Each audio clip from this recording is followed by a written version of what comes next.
يا لطيف شو عم يصير هلا بسوريا؟ ثورة جديدة مضادة. يا لطيف شو عم يصير بسوريا؟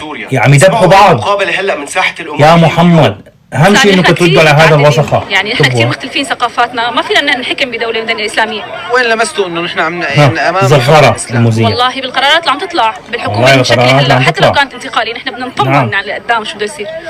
شو اللي بدكم اياه؟ على فكرة بدنا دولة مدنية. الشرع باقي ويتبدل، لأنه هو الزلمة إجباري ما غلط بحدا، وكل قراراته صح، مو محبة فيه لا والله، بس أحسن واحد بيمرق الإسلاموي يغير جميع سوريا. الأطراف في سوريا وحتى المسلمين المعتدلين. فكيف رح يتم الرد على هي المظاهرات السلمية؟ هذا البني آدم هل رح مين؟ يقمعوها مثل ما كان النظام السوري يقمع المظاهرات؟ والسؤال الأهم من كل هذا، إلى أين سيذهب الوضع في سوريا؟ طبعا هو هذا لأنه عنده عالم كثير ومؤثر، فبيحكي هذا الكلام مشان يهجج العالم، عرفت؟